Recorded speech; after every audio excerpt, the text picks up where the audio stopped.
Let's also get you the situation in the NCR, particularly in the Noida region. My colleague Gaurav has filed this report. Take a look.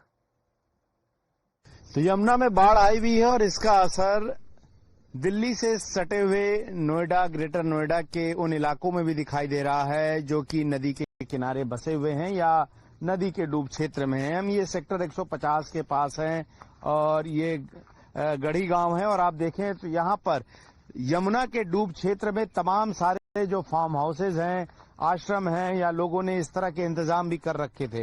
लेकिन आप देखें तो फिलहाल यमुना में जिस तरीके से लगातार पानी जो है वो वार्निंग लेवल से ऊपर जा चुका है, बाढ़ के हालात बन चुके हैं। यहाँ पर ये तमाम इलाके भी आपको फिलहाल डूबे हुए नजर आएंगे और यहाँ पर तमाम जो खेती है उन पे भी काफी पानी है और इस तरह की स्थिति हालांकि शहरों में लोग नहीं उम्मीद करते हैं, लेकिन चूंकि नोएडा के तमाम ऐसे इलाके हैं जो यमुना के किनारे बसे हुए हैं और वहां तक आबादी जो है वो पहुंच चुकी है और यही वजह है कि लोग अब यहां से निकलकर बाहर भी रहने लगे हैं। तो आप देखिए यहाँ पर अगर आप दूसरी तरफ आएंगे तो इस तरीके से जो यहाँ रहने वाले केयरटेकर्स हैं उन्होंने अपना इंतजाम जो है वो बाहर रहने का फिलहाल बना लिया है। यहाँ पर एक केयरटेकर है, उनसे बात कर लेते हैं। क्या नाम है बाबा आपका? चतरा।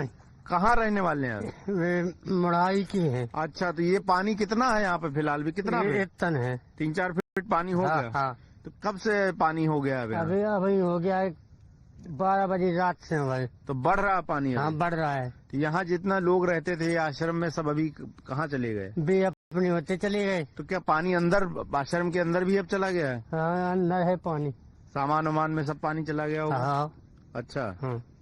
जो सर्विस रोड बनी है उस जगह पर लोग ऊपर आकर रह रहे हैं और फिलहाल यहाँ पर ऐसी परिस्थितियां नहीं है कि रेस्क्यू किया जा सके, लेकिन नोएडा के भी कुछ क्षेत्र जो हैं वो फिलहाल यमुना में आई बाढ़ की वजह से प्रभावित नजर आ रहे हैं। विलेन रेयान बास के साथ Gaurav Srivastava, Times Now Bharat, Noida.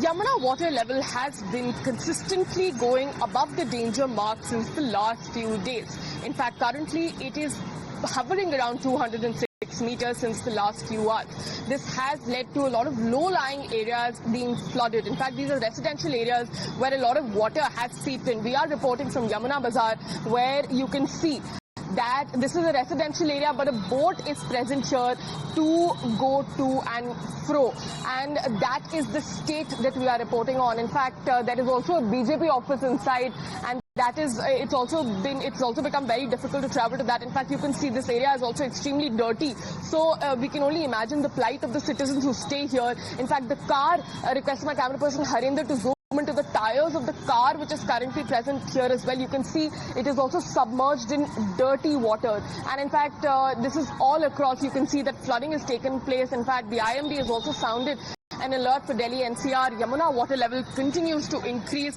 and the Delhi government has taken stock of the situation. The Chief Minister has assured that there is nothing to panic. In fact, Parvesh Verma was on the ground as well and held an inspection.